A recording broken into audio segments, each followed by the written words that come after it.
الحمد لله رب العالمين والعاقبة للمتقين ولا عدوان إلا على الظالمين صلوات ربي وسلامه على سيدنا ونبينا محمد خاتم النبيين وعلى آله وأصحابه الطيبين الطاهرين وعلى من تبعهم بإحسان إلى يوم الدين أما بعد.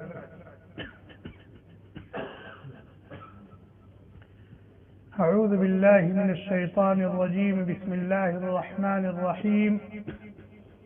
قال إني عبد الله آتاني الكتاب وجعلني نبيا وجعلني مباركا أينما كنت وأوصاني بالصلاة والزكاة ما دمت حيا وبرا بوالدتي ولم يجعلني جبارا شقيا والسلام علي يوم ولدت ويوم أموت ويوم أبعث حيا.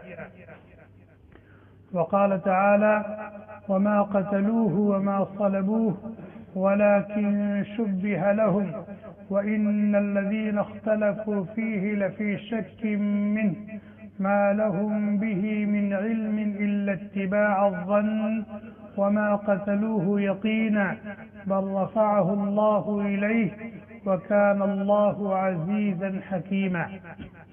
عن عبادة بن الصامت رضي الله عنه قال قال رسول الله صلى الله عليه وسلم من شهد أن لا إله إلا الله وحده لا شريك له وأن محمدا عبده ورسوله وأن عيسى عبد الله ورسوله وكلمته ألقاها إلى مريم وروح منه والجنة حق والنار حق أدخله الله الجنة على ما كان من العمل.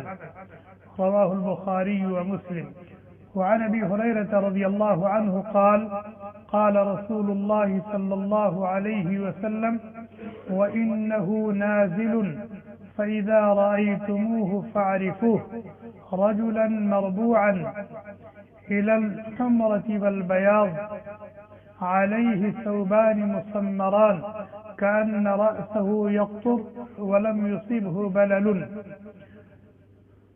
فيدق الصليب ويقتل الخنزير ويضع الجزية ويدعو الناس إلى الإسلام فيهلك الله تبارك وتعالى في زمانه الملل كلها إلا الإسلام. رواه الإمام أحمد في مسنده أو كما قال النبي صلى الله عليه وسلم. اللہ تبارک و تعالی نے اپنے بندوں کی ہدایت و رہنمائی کے لیے انبیاء کرام کی بعثت کا جو سلسلہ شروع فرمایا تھا، جس کی پہلی کڑی آدم علیہ السلام ہے اور آخری کڑی امام الانبیاء سید الکونین جناب محمد رسول اللہ صلی اللہ علیہ وسلم. اسی سلسلے کی ایک کڑی ہے حضرت عیسیٰ علیہ السلام، جن کو اللہ تبارک و تعالی نے بغیر باپ کے پیدا فرمایا تھا، اور یہ صرف رسول اور نبی نہیں ہے بلکہ ان کا شمار اولو العزم پیغمبروں میں ہے، جن کے بارے میں اللہ تعالی نے فرمایا فاصبر کما صبر اولو العزم من الرسل. تو اولو العزم پیغمبروں میں حضرت عیسیٰ علیہ السلام کا شمار ہے، اور ان کو اللہ تبارک و تعالی نے کتاب عطا فرمائی تھی جس کو انجیل کہا جاتا ہے. اور حضرت عیسیٰ علیہ السلام اللہ تبارک و تعالی کی قدرت کی نشانیوں میں سے ایک عظیم ترین نشانی ہے، اور ان کے ماننے والوں کو نصارہ کہا جاتا ہے یا حواریون کہا جاتا ہے یا عیسائی کہا جاتا ہے. بدقسمتی ہے کہ ان کے ماننے والوں کا ان کے بارے میں بڑا عجیب عقیدہ ہے کہ اگر تھوڑی بھی عقل ہوتی تو تھوڑی بھی سوجھ بوجھ ہوتی تو اس طرح کا نظریہ، اس طرح کی سوچ، اس طرح کا بودا عقیدہ وہ اپنے نبی کے بارے میں نہ رکھتے۔ چنانچہ دنیا عیسائیت کا ایک طبقہ ہے جو کہتا ہے عیسیٰ علیہ السلام اللہ ہے۔ دنیا عیسائیت کا ایک طبقہ ہے جو عیسیٰ علیہ السلام کو اللہ مانتا ہے اور انہی کی عبادت اور بندگی کرتا ہے، اور دوسرا طبقہ وہ کہتا ہے نہیں، وہ اللہ نہیں ہے، ابن اللہ ہے، اللہ کے بیٹے ہیں، اس لیے کہ ان کی پیدائش صرف ماں سے ہوئی تھی اور اس عالم اسباب میں ان کا کوئی باپ نہیں ہے۔ تو یہ بدبخت کہتے بغیر باپ کے بچہ کیسے پیدا ہو سکتا ہے؟ جب اس دنیا میں اور عالم اسباب میں کوئی باپ نہیں ہے تو ہو نہ ہو اللہ ان کا باپ۔ چنانچہ وہ عیسیٰ علیہ السلام کو ابن اللہ کہتے ہیں۔ اور عیسائیوں کا ایک تیسرا طبقہ ہے جو کہتا ہے عیسیٰ علیہ السلام نہ تو اللہ ہے اور نہ ابن اللہ ہے، ہاں ثالث ثلاثہ ہے، کہ اللہ مجموعہ ہے تین چیزوں کا، ان میں سے ایک عیسیٰ علیہ السلام۔ یہ تین قسم کے عقیدے ہیں عیسائیوں کے، اور تینوں مبنی بر کفر ہیں، تینوں مبنی بر کفر ہیں۔ اللہ تبارک و تعالی نے قرآن میں فرمایا لقد كفر الذين قالوا ان اللہ هو المسیح ابن مریم، کافر ہیں وہ لوگ جنہوں نے یہ کہا کہ اللہ وہ مسیح ابن مریم ہے۔ اللہ تعالیٰ نے یہ عقیدہ رکھنے والوں کو کافر قرار دیا، اور جن لوگوں نے ابن اللہ کہا ان کے بارے میں اللہ تعالیٰ کہتے ہیں لقد كفر الذين وقالت النصارى المسيح ابن اللہ، نصارہ نے کہا کہ مسیح ابن اللہ ہے، اللہ کے بیٹے۔ ذلك قولهم بأفواههم يضاهئون قول الذين كفروا من قبل قاتلهم الله أنى يؤفكون۔ یہ عقیدہ رکھنے والوں پر اللہ کی مار ہو، کیا کہہ رہے ہیں اور کہاں بھٹکے چلے جا رہے ہیں۔ تو ان کو بھی اللہ تعالیٰ نے کیا کہا؟ کافر کہا۔ اور جن لوگوں نے کہا کہ عیسیٰ علیہ السلام ثالث ثلاثہ ہے، ان کے بارے میں اللہ تعالیٰ نے فرمایا لقد كفر الذين قالوا ان اللہ ثالث ثلاثہ، کافر ہے وہ لوگ جو عیسیٰ علیہ السلام کو ثالث ثلاثہ مانتے ہیں کہ اللہ یہ مجموعہ ہے تین چیزوں کا، یہ مرکب ہے تین اجزاء سے، اور اس میں ایک جز حضرت عیسیٰ علیہ السلام۔ ایک پہلو تو یہ ہے ان کی بدعقیدگی کا کہ اللہ مانتے ہیں یا ابن اللہ مانتے ہیں یا ثالث ثلاثہ مانتے ہیں۔ دوسرے ان کی بدعقلی دیکھیے کہ کہہ رہے کہ عیسیٰ علیہ السلام 25 دسمبر کو پیدا ہوئے تھے، ان کی تاریخ پیدائش کیا ہے؟ 25 دسمبر ہے۔ اللہ پیدا ہو رہا ہے، اللہ کیا ہو رہا ہے؟ پیدا ہونے سے پہلے تمہارا اللہ کون تھا؟ بھئی اگر اللہ 25 دسمبر کو پیدا ہو رہا ہے تو اس سے پہلے وہ کہاں تھا، اور تم کس کی عبادت کرتے تھے یا لوگ کس کی عبادت کرتے تھے؟ ایک طرف تو اللہ مان رہے ہیں اور دوسرے 25 دسمبر کو اس کو پیدا کر رہے ہیں، اور ہر 25 دسمبر کو اس کی تاریخ پیدائش عید میلاد مناتے ہیں۔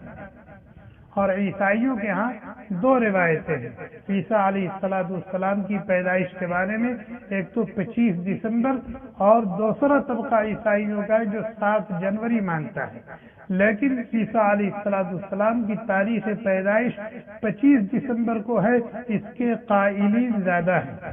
اسی لیے 25 دسمبر کو عام طور پر عیسائی عید میلاد عیسیٰ ابن مریم مناتے ہیں۔ بہرحال تو ایک پہلو یہ کہ اللہ ہے یا ابن اللہ ہے یا ثالث ثلاثہ ہے، دوسرا پہلو یہ ہے کہ پیدا ہو رہے ہیں۔ اور اس سے زیادہ گھناؤنی بات، اس سے زیادہ بری بات، اس سے زیادہ گندا عقیدہ، اس سے زیادہ بدفہمی، کجفہمی، بدعقلی، کہتے ہیں کہ عیسیٰ علیہ السلام کو یہودیوں نے قتل کر دیا۔ عیسیٰ علیہ السلام کو یہودیوں نے قتل کر دیا اور قتل کر کے ان کو سولی پر چڑھا دیا۔ قتل کر کے ان کو سولی پر چڑھا دیا. اللہ قتل کیا جا رہا ہے. کیا؟ اللہ کا قتل ہو رہا ہے. کون قتل کر رہا ہے؟ یہودی قتل کر رہا ہے. جو جس اللہ کو اس کے بندے قتل کر دے اس اللہ کی ویلو کیا ہے؟ یہودی عیسائیوں کے اللہ کو کیا کر رہے ہیں؟ قتل کر رہے ہیں اور قتل کر کے سولی پر چڑھا رہے ہیں. یہ کون سا اللہ ہے؟ یہ کون سا اللہ؟ اور اگر ابن اللہ مان لو تو پھر اللہ کا بیٹا قتل ہو رہا ہے، اللہ اپنے بیٹے کو بچا نہیں پا رہا ہے، اس کا دفاع نہیں کر پا رہا ہے. اور اگر ثالث الثلاثہ مان لو تو وہ بھی اللہ کا ایک جز ہے، اس کا ایک جز قتل ہو رہا ہے اور وہ اس کو بچا نہیں پا رہا ہے. یہ سب بدعقیدگی ہے، یہ سب خرافات ہے، یہ سب گندگی ہے. یہ اس بات کا ثبوت اور دلیل ہے کہ یہ عقل سے بالکل پیدل ہے. یہ عقل سے بالکل پیدل ہے. ہمیں عیسیٰ علیہ السلام کے بارے میں قرآن و سنت نے جو عقیدہ دیا ہے بالکل صاف اور شفاف، بالکل صاف اور شفاف ہے. قرآن نے ہمیں یہ عقیدہ دیا ہے کہ وہ اللہ کے بندے ہیں، وہ اللہ کے بندے ہیں اور انہوں نے خود اس کی شہادت دی ہے. انہوں نے خود اس کی شہادت دی ہے. اور کب شہادت دی ہے؟ پیدا ہو کر کے 4-10 دن کے ہوئے تھے، اس عمر میں یہ شہادت دی اور اپنا اللہ کا بندہ ہونا بیان کیا جس عمر میں بچے بولا نہیں کرتے. یہ عیسیٰ علیہ السلام کے بہت سارے معجزات میں سے ایک معجزہ ہے کہ اس عمر میں بولے اور انتہائی فصاحت اور بلاغت کے ساتھ بولے جس عمر میں بچے بولا نہیں کرتے. کیا بولے؟ انی عبد اللہ، انی عبد اللہ، میں اللہ کا بندہ ہوں. وہ جانتے تھے کہ میرے ماننے والے بدبخت آگے چل کر کے مجھے اللہ مان لیں گے، اس لیے کہ میری پیدائش عام پیدائشوں سے اور عام طریقے سے جو پیدائش ہوتی اس سے ہٹ کر کے ہوئی ہے، اس لیے اس کو خلاف عادت دیکھ کر کے وہ کچھ کا کچھ بنا لیں گے. اس سے پہلی بات کہ انی عبد اللہ آتانی الکتاب وجعلنی نبیا، اللہ تعالیٰ مجھے کتاب عطا فرمائیں گے اور اللہ تعالیٰ مجھے نبی بنائیں گے. وجعلنی مبارکا اینما کنت، اور میں باعث برکت ہوں گا من جانب اللہ جہاں بھی رہوں. وأوصانی بالصلاة والزکاة ما دمت حیا، اور اللہ تعالیٰ مجھے نمازوں کے اہتمام کا اور زکوٰۃ کی ادائیگی کا حکم دیں گے جب تک میں زندہ رہوں. وأوصانی بالصلاة والزکاة ما دمت حیا وبرا بوالدتی، اور اللہ نے مجھے اپنی ماں کا فرما بردار بنایا ہے. ولم یجعلنی جبارا شقیا، مجھے ظالم، جابر اور شقی و بدبخت نہیں بنایا. معلوم کیا ہوا؟ معلوم یہ ہوا کہ ماں باپ کی نافرمانی کرنا یہ جبر ہے، ظلم ہے اور قساوت قلبی ہے، شقاوت اور بدبختی ہے. جو آدمی شقی ہوگا، بدبخت ہوگا، قسی القلب ہوگا، جابر اور ظالم ہوگا، وہی اپنے ماں باپ کے ساتھ بدسلوکی کرے گا. اور اگر اپنے ماں باپ کے ساتھ حسن سلوک کر رہا ہے، اچھا معاملہ اور اچھا برتاؤ کر رہا ہے، یہ اس بات کی دلیل ہے کہ وہ شقی اور بدبخت نہیں ہے. یہ اس بات کی علامت ہے کہ وہ جابر اور ظالم نہیں ہے. اس بات کی پہچان ہے کہ وہ سخت دل اور قسی القلب نہیں. فرمایا وبرا بوالدتی ولم یجعلنی جبارا شقیا والسلام علی یوم ولدت ویوم اموت ویوم ابعث حیا. والسلام علی یوم ولدت ویوم اموت ویوم ابعث حیا. سلامتی ہے اللہ کی طرف سے مجھ پر جس دن میں پیدا ہوا، سلامتی ہے اللہ کی طرف سے مجھ پر جس دن میں مروں گا، سلامتی ہے اللہ کی طرف سے مجھ پر جس دن میں دوبارہ زندہ کر کے اٹھایا جاؤں گا. ان آیات کریمہ سے کیا معلوم ہے؟ ان آیات کریمہ سے پہلی بات یہ معلوم ہوئی کہ عیسیٰ علیہ السلام تھے نہیں، پیدا کیے. علی یوم ولدت، اور یہ بھی معلوم ہوا کہ ان کو وفات ہوگی، یہ بھی معلوم ہوا کہ جیسے دوسرے لوگ زندہ کر کے اٹھائے جائیں گے اسی طریقے سے وہ بھی قیامت کے دن زندہ کر کے اٹھائے جائیں گے۔ یہ بھی معلوم ہوا کہ وہ اللہ نہیں ہے، وہ ابن اللہ نہیں ہے، وہ ثالث ثلاثہ نہیں ہے، بلکہ وہ عبداللہ ہے۔ اور یہ بھی معلوم ہوا کہ اللہ کے فرستادہ، اللہ کے پیغمبر، اللہ کے نبی اور اللہ کے رسول ہیں۔ یہ بھی معلوم ہوا کہ صاحب کتاب ہیں، اور یہ بھی معلوم ہوا کہ انہیں ادائیگی صوم و صلات کا اور ادائیگی زکوٰۃ کا پابند کیا گیا۔ اور عیسائیوں کا وہ عقیدہ کہ ان کو قتل کر دیا گیا، ان کو سولی پر چڑھا دیا گیا۔ اللہ تعالیٰ کہتے ہیں وما قتلوہ وما قتلوہ وما صلبوہ وما قتلوہ وما صلبوہ، کوئی ان کو قتل نہیں کر سکا۔ کوشش کی لیکن کوشش میں کامیاب نہیں ہو سکے۔ وما قتلوہ، لوگوں نے ان کو قتل نہیں کیا۔ وما صلبوہ، اور ان کو پھانسی پر نہیں چڑھایا۔ ولکن شبہ لہم، لیکن معاملہ ان پر مشتبہ ہو گیا تھا، معاملہ ان پر مشتبہ ہو گیا تھا، اس وجہ سے وہ اس کے قائل ہیں کہ عیسیٰ علیہ السلام کو انہوں نے قتل کر دیا اور سولی پر چڑھا دیا۔ اور کیسے معاملہ مشتبہ ہوا؟ اللہ تعالیٰ نے نہ جانے کتنی حکمتوں اور مصلحتوں کے پیش نظر عیسیٰ علیہ السلام کو آسمان پر اٹھا لیا، اور عیسیٰ علیہ السلام کا ہم شکل انہی میں کا ایک تھا، ان کا ساتھی، انہوں نے اس کو قتل کر دیا اور اس کو پھانسی پر چڑھا دیا۔ تو ان کے درمیان یہ معاملہ مشتبہ ہوا کہ ہمارا ساتھی کہاں گیا؟ اگر ہم نے عیسیٰ علیہ السلام کو قتل کیا ہے، پھانسی دی ہے، تو ہمارا ساتھی کہاں گیا؟ اور اگر ہم نے اپنے ساتھی کو قتل کیا ہے اور سولی پر چڑھایا تو عیسیٰ کہاں گئے؟ وَلَكِنْ شُبِّهَ لَهُمْ وَإِنَّ الَّذِينَ اخْتَلَفُوا فِيهِ لَفِي شَكٍّ مِّنْهُ، وہ اسی شش و پنج میں پڑے ہوئے ہیں کہ عیسیٰ کو قتل کیا تو ہمارا ساتھی کہاں گیا، اور ہم نے اپنے ساتھی کو اگر قتل کیا ہے تو عیسیٰ کہاں گیا۔ وَإِنَّ الَّذِينَ اخْتَلَفُوا فِيهِ لَفِي شَكٍّ مِّنْهُ مَا لَهُمْ بِهِ مِنْ عِلْمٍ إِلَّا اتِّبَاعَ الظَّنِّ، ان کے پاس اس سلسلے میں کوئی علم قطعی اور یقینی نہیں ہے، بس وہ اٹکل پچھو کی باتیں کر رہے ہیں۔ صحیح کیا ہے؟ وَمَا قَتَلُوهُ يَقِينًا، وَمَا قَتَلُوهُ يَقِينًا، پکی بات یہ ہے کہ عیسیٰ علیہ السلام قتل نہیں ہوئے ہیں، انہیں پھانسی نہیں دی گئی، پھر گئے کہاں وہ؟ بل رفعہ اللہ الیہ، بل رفعہ اللہ الیہ، اللہ تعالیٰ نے ان کو اپنے پاس، اللہ تعالیٰ نے ان کو اپنے پاس بلا لیا۔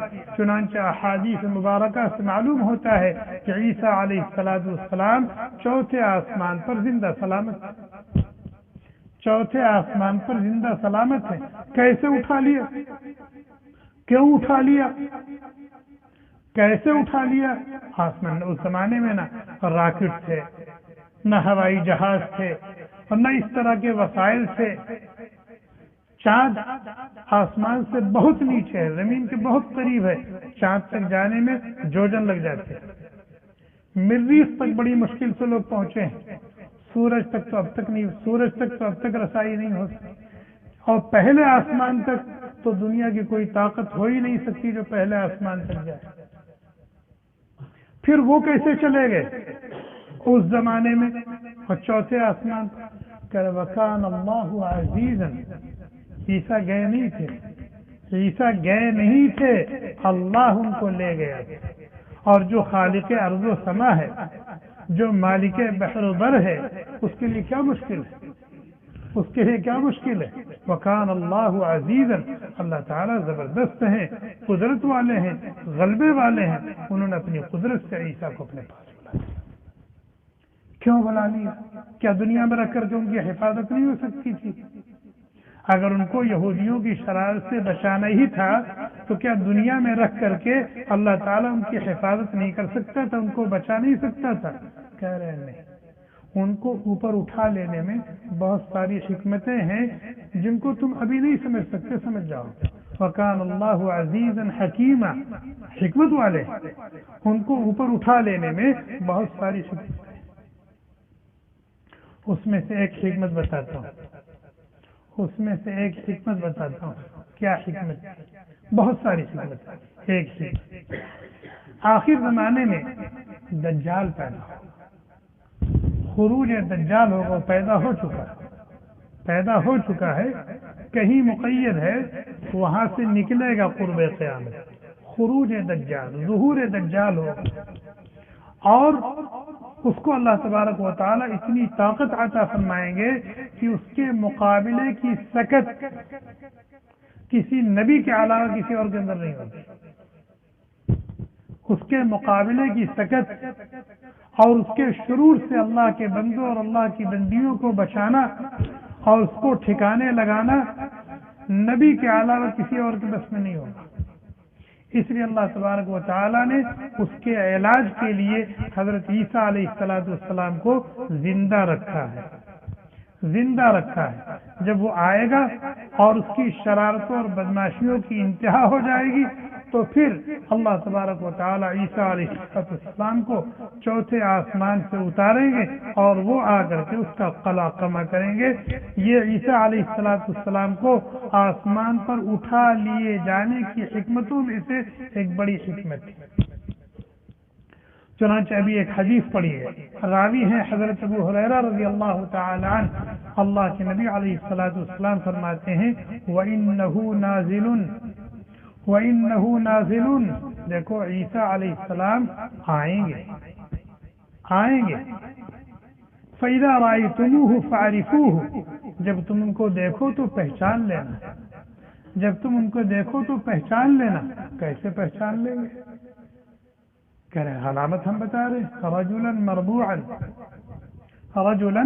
مربوعا، میانہ قد کے ہوں گے، نہ بہت لمبے ہوں گے نہ پستہ قد کے ہوں گے، رجلا مربوعا، میانہ قد کے ہوں گے، الى الحمرة والبیاض، نہ بالکل سرخ اور لال ہوں گے اور نہ بالکل سفید اور بھبوکے جیسے ہوں گے، بلکہ ان کے چہرے مہرے میں سرخی اور سفیدی کا امتزاج ہوگا۔ علیہ ثوبان مسمران، ان کے جسم اطہر پر دو چادریں ہوں گی، ایک نیچے پہنے ہوں گے تہبند کی جگہ پر اور ایک اوپر ڈالے ہوں گے کرتے اور قمیص کی جگہ پر، مسمران، جس کے اندر ہلکی سی زردی ہوگی، کان راسہ یقطر وان لم یصبہ بلل، ان کی ایسا لگے گا دیکھنے میں کہ ان کی داڑھی اور ان کے سر کے بالوں سے پانی کے قطرات ٹپک رہے ہوں گے۔ حقیقت میں ایسا نہیں ہوگا کہ وہ غسل کر کے آ رہے ہیں اور واقعتاً سر اور داڑھی کے بال پانی سے تر ہیں، ایسا نہیں، ایسا لگے گا۔ وَإِن لَّمْ يُصِبْهُ بَلَلٌ، اگرچہ انہوں نے غسل نہیں کیا ہوگا، ان کے سر اور داڑھی اور جسم پر پانی کا اثر نہیں ہوگا، لیکن ایسا لگے گا کہ ان کے سر اور داڑھی کے بال پانی سے تر ہیں اور پانی کے قطرات ٹپک رہے ہیں۔ آئیں گے تو کریں گے کیا؟ فرمایا فَيَدُقُّ الصَّلِيبَ، پہلا کام تو یہ کریں گے کہ صلیب کو توڑیں گے۔ عیسائی کس کی پوجا کرتے ہیں؟ صلیب ہی کی پوجا کرتے ہیں نا۔ ان کے جتنے عبادت خانے ہیں قد آدم صلیب بنا ہوا ہے، اسی کی پوجا ہو رہی، اسی کی عبادت ہو رہی ہے، اور صرف عبادت اور پوجا نہیں ہو رہی ہے بلکہ عیسائی اپنے گلے میں اس کو لٹکا کے پھر رہے ہیں ٹائی کی شکل میں، اور پھر ان کی اس حرکت کو اچھا سمجھ کر کے بعد مسلمان بھی کر رہے ہیں۔ 12 تو صلیب کو توڑیں گے۔ اب آدمی سوچے کہ وہ تو ایک اکیلے ہوں گے، دنیا میں نہ جانے کتنے عیسائیوں کے عبادت خانے ہیں اور اس میں کتنی صلیبیں ہیں، کتنے دن لگیں گے توڑنے؟ بھائی وہ تو حاکم بن کر کے آئیں گے، آرڈر دیں گے اور جہاں آرڈر ہوا ان کے جو کارندے ہوں گے آن کی آن میں توڑ کے برابر کر دیں۔ دوسرا کام کیا کریں گے؟ وَيَقْتُلُ الْخِنْزِيرَ، آج عیسائیوں کے ہاں سب سے بہترین غذا، سب سے پسندیدہ گوشت وہ ہے جو نجس العین ہے، سب سے زیادہ غلیظ اور سب سے زیادہ گندی، سب سے زیادہ پلید اور خبیث چیز ہے خنزیر، سور جس کو کہتے ہیں۔ کتا جانتے ہیں؟ کتے کو اگر شرعی طور پر ذبح کر دیا جائے، شرعی طریقے پر کتا حرام، لیکن اگر شرعی طریقے پر کتے کو ذبح کر دیا جائے تو کتا پاک ہو جائے گا۔ کتا کیا ہو جائے گا؟ حلال نہیں ہوگا۔ حلال ہونا اور ہے، پاک ہونا اور ہے۔ حلال ہونے کا مطلب کہ آدمی اس کو کھا سکتا ہے، حلال نہیں ہوگا۔ جو حرام ہے وہ حرام ہے، ہمیشہ کے لیے حرام، لیکن پاک ہو جائے گا۔ پاک ہونے کا مطلب یہ ہے کہ اگر آپ نے اس کو چھو دیا تو آپ کا ہاتھ نجس نہیں ہوگا۔ اس کے گوشت سے آپ کا کپڑا مس ہو گیا تو آپ کا کپڑا نجس نہیں ہوگا۔ لیکن خنزیر ہے، خنزیر کو شرعی طریقے پر 100 مرتبہ آپ ذبح کریں، وہ جیسے زندہ نجس تھا، گندا تھا، اور ذبح کرنے کے بعد بھی نجس ہے، گندا ہے، نہ اس کی کھال کو استعمال کر سکتے ہیں، نہ اس کے بال کو استعمال کر سکتے ہیں، نہ اس کی ہڈی کو استعمال کر سکتے ہیں، نہ اس کی چربی کو استعمال کر سکتے ہیں، نہ اس کے گوشت کو استعمال کر سکتے ہیں، حتیٰ کہ اگر بیچ دیا تو اس سے جو پیسہ آیا اس پیسے کو نہیں استعمال کر سکتے، نجس العین، نجس العین۔ لیکن وہ عیسائیوں کا سب سے پسندیدہ کھانا ہے، بغیر اس کے ان کی زندگی ادھوری ہے، اور ان کا دسترخوان ان کے لیے بہت بڑی نعمت سے خالی ہے۔ حضرت عیسیٰ علیہ السلام خنزیر کو قتل کریں، اور کیا کریں گے؟ اللہ کے نبی علیہ السلام نے فرمایا وَيَضَعُ الْجِزْيَةَ، وَيَضَعُ الْجِزْيَةَ، جزیہ کو ختم کر دیں گے۔ ابھی جزیہ کیا چیز ہے یہ ہماری سمجھ میں نہیں آئے گا، یہ جزیہ کیا چیز ہے یہ ہماری سمجھ میں نہیں آئے گا۔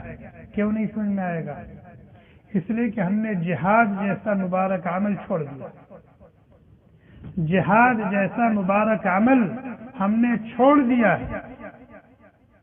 جہاد جیسا مبارک عمل انتہائی اہم فریضہ، ہم اس کو فراموش کر گئے ہیں، اس لیے جہاد اور جہاد کے متعلقات اب ہماری سمجھ میں نہیں آتے، اس کے جو مسائل ہیں اور اس کے جو برکات ہیں، اس کے جو فوائد ہیں، ہماری سمجھ میں نہیں آتے، بلکہ سمجھ میں آنا تو دور کی بات ہے، بیان کرتے ہوئے ڈر لگتا ہے، اور ایسے شخص کے بیان کو سنتے ہوئے بھی ڈر لگتا ہے۔ اتنا اہم ترین فریضہ اس وقت یہ جرم بن چکا ہے، غیروں کی نظر میں جرم ہے، اپنے بھی اس کو جرم سمجھنے لگے، اپنے بھی اس کو جرم سمجھنے لگے۔ تو جزیہ کیا ہے؟ اسلام کہتا ہے کہ تم اسلام کی دعوت دو، اسلام کی دعوت دو، اور اللہ کے نظام کو اللہ کی زمین میں نافذ کرنے کی کوشش کرو، اللہ کے دین کو اللہ کی زمین پر بالادستی حاصل، سر بلند ہو، اس کے لیے اسلام کی دعوت دو۔ اگر سامنے والا قبول کر لیتا ہے فَإِخْوَانُكُمْ فِي الدِّينِ، فَإِخْوَانُكُمْ فِي الدِّينِ، وہ تمہارا دینی بھائی ہے، اب وہ یہودی نہیں ہے، اب وہ عیسائی نہیں ہے، اب وہ ہندو نہیں ہے، اب وہ مشرک نہیں ہے، اب وہ مجوسی نہیں ہے، اب وہ دہری نہیں ہے، اب وہ غیر مسلم کا گیا سے گیا گزرا انسان تھا، لیکن نہیں، اب وہ تمہارا دینی بھائی ہے۔ فَإِخْوَانُكُمْ فِي الدِّينِ، جیسے تمہاری جان محترم ہے، تمہارا مال محترم ہے، اور تمہاری عزت و آبرو محترم ہے، محفوظ ہے، اسی طرح سے اب اس کا سب کچھ محفوظ ہو گیا کلمہ طیبہ کی برکت۔ لیکن اگر وہ کہتا ہے نہیں بابا یہ ہمارے بس کا نہیں کہ ہم آپ کا مذہب قبول کر لیں،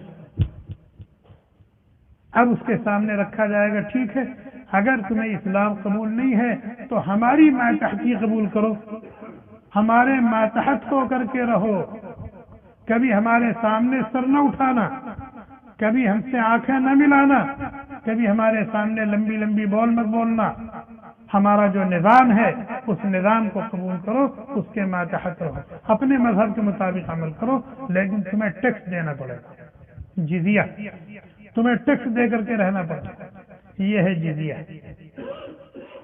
اگر وہ کہتا ہے نہیں جناب ہم تو جزیہ بھی نہیں دیتے، ہمیں یہ ذلت کی زندگی نہیں منظور ہے، تو پھر آ جاؤ تلوار لے کے میدان میں، یہ تین آپشن ہیں، یا تو اسلام قبول کرو، یا پھر ٹیکس دے کر کے ہماری ماتحتی میں رہو، یا پھر آ جاؤ میدان میں، مارنے مرنے کے لیے فیصلہ کر لیتے ہیں۔ یہ تین درجات ہیں شریعت محمدیہ علیہ السلام۔ لیکن یہ ٹیکس بھی صرف غیر عربوں کے لیے، عربوں کے لیے نہیں، عربوں کے لیے نہیں، عربوں کے ہاں تو یہ اسلام ہے یا پھر تلوار ہے، لیکن اگر غیر عرب ہیں تو ان کے سامنے جزیہ بھی ہے کہ یا تو اسلام قبول کرو، یا پھر ٹیکس دے کر کے ہماری زیر حکومت رہو، یا پھر آ جاؤ میدان میں۔ تو حضرت عیسیٰ علیہ السلام آئیں گے تو یہ ٹیکس والا نظام، جزیہ والا نظام ختم کر دیں گے۔ یعنی کوئی ان سے یہ کہے کہ جناب ہم اسلام تو نہیں قبول کریں گے، ہم ٹیکس دے کر کے آپ کی حکومت میں رہیں گے، نہیں۔ اور ایسا نہیں کہ عیسیٰ علیہ السلام آئیں گے اور اس شریعت میں رد و بدل کریں گے، نہیں، یہ شریعت میں رد و بدل نہیں ہے۔ وہ جو ٹیکس کا نظام ہے وہ عیسیٰ علیہ السلام کے آنے تک کے لیے ہے، اور اسی شریعت نے کہا کہ جب عیسیٰ علیہ السلام آئیں گے تو وہ نظام ختم ہو جائے گا من جانب اللہ، اور دوسرا نظام شروع ہوگا، وَيَضَعُ الْجِزْيَةَ۔ اور پھر کیا ہوگا؟ اللہ کے نبی علیہ السلام نے فرمایا فَيُهْلِكُ اللَّهُ الْمِلَلَ كُلَّهَا فِي زَمَانِهِ إِلَّا الْإِسْلَامَ۔ وہ اسلام کی دعوت دیں گے اور ٹیکس اور جزیہ کا کوئی نظام نہیں ہوگا، یا تو اسلام قبول کرو یا پھر میدان میں آ جاؤ۔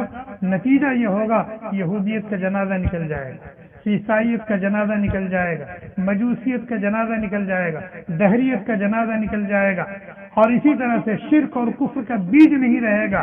دنیا کے ہر چہار جانب صرف اسلام ہوگا، دنیا کے ہر چہار جانب صرف اسلام ہوگا، غیر مسلم نام کی کوئی چیز نہیں ہوگی۔ اور اس طرح سے کتنے سال گزریں گے؟ اعلیٰ اختلاف الروایات 40 سال یا 60 سال۔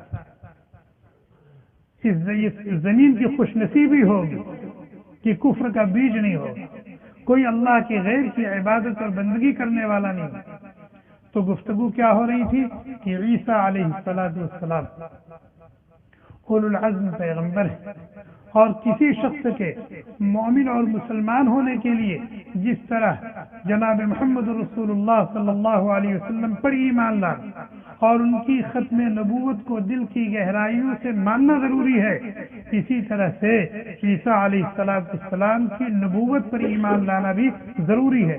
اگر کوئی شخص آدم علیہ السلام سے لے کر کے نبی علیہ السلام تک سب کو مانتا ہے، لیکن کسی ایک نبی کی نبوت کا انکار کر رہا ہے تو وہ مسلمان نہیں، وہ مسلمان نہیں۔ چنانچہ یہودی موسیٰ علیہ السلام تک سارے انبیاء کو مانتے ہیں، لیکن کافر ہیں۔ کیوں؟ اس لیے کہ عیسیٰ علیہ السلام کی نبوت پر وہ ایمان نہیں لائے، انجیل کو انہوں نے نہیں مانا، اس لیے وہ کافر۔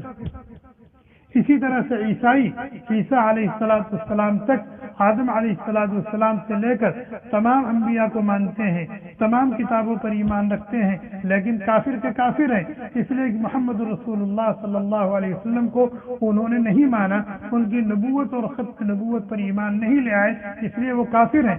اور ہم مسلمان ہیں اس لیے کہ آدم علیہ السلام سے لے کر نبی آخر الزمان جناب محمد رسول اللہ صلی اللہ علیہ وسلم تک تمام انبیاء کرام کو اس طرح سے مانتے ہیں، سب پر اس طرح سے ایمان رکھتے ہیں جس طرح سے قرآن و سنت میں ایمان لانے کا مطالبہ کیا گیا ہے۔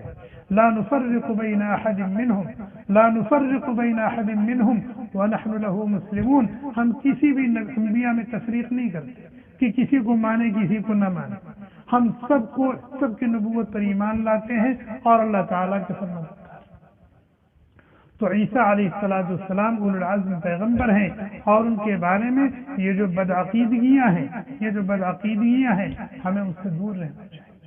اور اس نسبت سے جو کچھ خرافات ہو رہی ہے، جو کچھ شرارتیں اور بدماشیاں ہو رہی ہیں، اور جتنے کمینے پن کیے جا رہے ہیں، ہم مسلمانوں کو اس سے دور رہنا چاہیے۔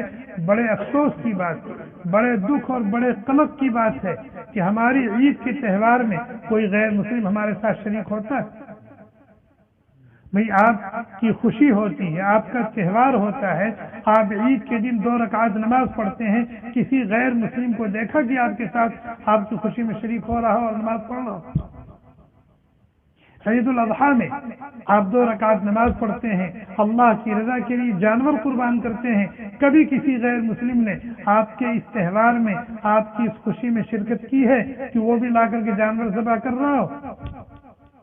آپ کے کسی بھی مذہبی تہوار میں کوئی غیر مسلم، بھائی جمعہ کا دن یہ بھی ہمارا عید کا دن ہے، کتنا اہتمام کیا جاتا ہے، کتنے اہتمام کی تاکید کی گئی ہے، اپنی موچیں ٹھیک کرو، اپنے ناخن صاف کرو، جسم کے جو زائد بال ہیں ان کو دور کرو اور اچھی طرح سے غسل کرو، تمہارے پاس موجود کپڑوں میں جو سب سے اچھا اور عمدہ کپڑا ہو وہ پہنو، اور تمہارے گھر میں جو موجود ہو تیل، اچھی خوشبو وہ استعمال کرو اور اللہ کے گھر جاؤ، یہ عید۔ لیکن کبھی کوئی غیر مسلم شریک ہوتا ہے؟ لیکن ہم اتنے بے غیرت ہو گئے ہیں، اتنے بے شرم اور بے حیا ہو گئے ہیں کہ ہندوؤں کی دیوالی ہو تو اس میں بھی ہم نظر آتے ہیں، عیسائیوں کا کرسمس ہو تو اس میں بھی ہم نظر آتے ہیں، ہر جگہ ہم نظر آتے ہیں، چاہے یہودیوں کا تہوار ہو، چاہے عیسائیوں کا تہوار ہو، چاہے ہندوؤں اور مشرکوں کا تہوار ہو، ہم ہر جگہ نظر آتے ہیں، ان کو ہدیے بھی دیتے ہیں، ان سے ہدیے لیتے ہیں، اور ان کے تہوار کی تیاری کے لیے ہم ریال اور روپے بھی ان کو دیتے ہیں۔ ہم کتنے بے غیرت ہیں۔ ابھی دیکھیے گا 1 جنوری جب شروع ہو رہی ہے، دنیا کا 75 بلکہ میں دنیا کا 90% مسلمان، 90% مسلمان کسی نہ کسی درجے میں ضرور شرکت کرے گا ان بدماشوں کے ساتھ، کچھ نہیں کرے گا تو نئے سال کی مبارکباد ہی دے گا، 2019 کی مبارکباد ہی دے گا اگر کچھ نہیں کرے گا، اتنا تو کم از کم کرے گا ہی، اس لیے کہ پھر نجات کیسے ملے گی اگر اتنا نہیں کرے گا۔ اور اپنا سال شروع ہو جاتا ہے جو ہجری سال ہے، جو شرعی سال ہے، جو اسلامی سال ہے، وہ کب آتا ہے، کب جاتا ہے، کب شروع ہوتا ہے، کب ختم ہوتا ہے، پتہ بھی نہیں چلتا، پتہ بھی نہیں چلتا۔